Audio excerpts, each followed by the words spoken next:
Hi everyone, and welcome to our video on electrophoresis.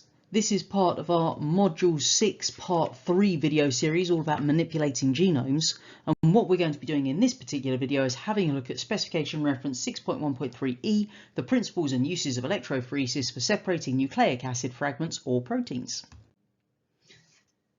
First thing then, let's get a little bit of an overview of what electrophoresis is. And to start this off, let's actually break down the word electrophoresis. So we've got our electro bit in there, which is telling us this is all about electricity. And actually it's the process of splitting up some kind of molecule using electrical current. So what we're actually going to be using this for as far as biology goes is separating proteins or DNA fragments of different sizes. Now, in order to carry this out, we're going to need four key things. The first thing is an agarose gel, and you can make out the agarose gel in here. That's the kind of opaque-ish looking thing in the middle. We need a buffer solution, which is going to be poured into the tank that covers our little gel there. We need the tank itself with oppositely charged electrodes at each end. So I've given you two different images of that tank. So you can see we've got our positive end here and the negative end there on that one. Positive end and then the negative at the top on that tank. And then of course we need a power supply, because without power supply we wouldn't have the electricity to make this whole thing work. Now, the reason that this is going to work with our DNA is that DNA has a negative charge on the actual fragments.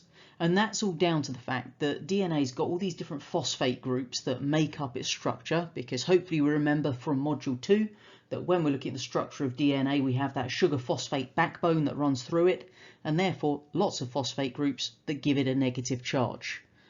Because we've got negative fragments, that law of opposites is going to come into play here. Our negative fragments are going to be attracted to the anode, which is the positive electrode. Let's delve a little bit deeper into how we carry out this gel electrophoresis then. So the first thing we're going to do is take our sample of DNA, and then we're going to add some restriction enzymes to it and heat them up to 35 to 40 degrees Celsius and leave them for about an hour to allow them to actually cut the DNA at those recognition sites. Once that's actually happening, we then need to make our agarose gel. So what we do is we warm up an agarose gel solution, and then we're going to have our little tank set up with a comb at one end, the negative end, the cathode. We then pour that agarose gel in and we leave it to set. We then pour the buffer solution over just so it covers the gel and carefully lift out that comb. And what that's going to do is leave our block of agarose gel with these little wells at one end. We are then going to add a substance called a loading dye to the digested DNA. Now the loading dye is, as the name suggests, a coloured dye that is going to make it easy in the next step. The next thing we need to do is get one of our little micropipettes, and we're going to use that to add our samples to the well. So what you're going to do is obviously take up a small amount of the sample, which has got that loading dye included, and then you place the tip of that pipette just above the well and gently depress the little button so that we're just adding that little solution very carefully into the well. The idea being that we're not overflowing it, we're not missing the well, and we're not stabbing the side of the gel with the tip of the pipette either. Once we've added our sample, what we're going to do is then connect the electrodes to the power supply, and we leave it to run. And depending on the voltage determines how long this is, about 8 hours if we're low voltage, a couple of hours if we're a high voltage. The idea is that those fragments are going to move through the gel but not run off the end, otherwise it's gone wrong. So we disconnect the power, we pour the buffer away, and then we're going to add a dye to that gel, which is going to make it so that we can see those DNA fragments on the gel itself. So that's how we do our DNA, but what about proteins? Now, the process is quite similar, except we are going to add a substance called SDS, and that's sodium dodecyl sulfate. You don't need to remember what it stands for, SDS. Now, SDS is a detergent which has a charge. And the idea of adding the SDS is it's going to equalise the surface charge on those proteins. Once we've done that, what's going to happen is those different proteins will move through the gel based on their molecular mass. It's not going to be interfering with the movement of the actual proteins due to the charges that they have there. And the times that we would use our proteins in electrophoresis is for things like diagnosing certain medical conditions like sickle cell anemia. And obviously sickle cell anemia is where the hemoglobin is a different shape, and therefore by running that through gel electrophoresis it has a different molecular mass and therefore it shows up. Something else that we can utilise is something called a DNA probe. Now, DNA probes are these short single-stranded lengths of DNA that are about 50 to 80 nucleotides in length, and these will be complementary to the DNA that is being investigated. And there's two ways that we can actually label this probe so it shows up. The first one is to add a fluorescent marker, and these ones will emit a colour when we expose them to ultraviolet light. And the second option is using a radioactive marker, and that one we would use in conjunction with a photographic film.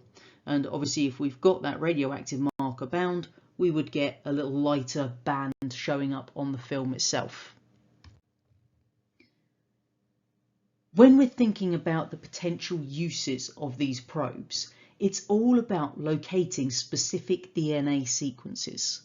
So if we think about how we've now been able to sequence the human genome, etc., and other organisms' genomes, if we've been able to identify a particular sequence that's associated with certain things like a disease, we can design a probe to bind to that and therefore show it up when we run it in electrophoresis. Other things that we can use our probes for is locating specific genes that we require for genetic engineering purposes. We could use it to identify the same gene when we're doing those genome comparison studies, and as already mentioned, identifying those specific alleles in disease investigations. The final thing we're going to look at in this video is something called a microarray. Now, microarrays are quite a clever way of utilising a whole range of different probes simultaneously. So our DNA microarrays will have a number of different probes fixed onto the surface of a little plate, and we can see this down in the picture at the bottom. And the whole idea about using these microarrays with all these different probes bound to the surface of the plate is that we can detect thousands of different genes at the same time. So when we're thinking about that potential use in medical diagnosis, etc., this is going to give us a much quicker way to identify where those genes are. So the way in which these microarrays work then is that we're going to take our sample DNA and break it up into these fragments using restriction enzymes again. We will denature it into those single strands, and then we're going to use fluorescent markers to label the fragments different colours for the different sources. And typically we would have one labelled red and one labelled green. What we're then going to do is take these fragments and mix them to allow them to hybridise with those probes on the microarray. So we then need to make sure that anything that's not bound to a probe is removed. So we wash off the excess DNA and then we place that little microarray in the scanner. And what we're going to generate is a little picture basically of coloured spots.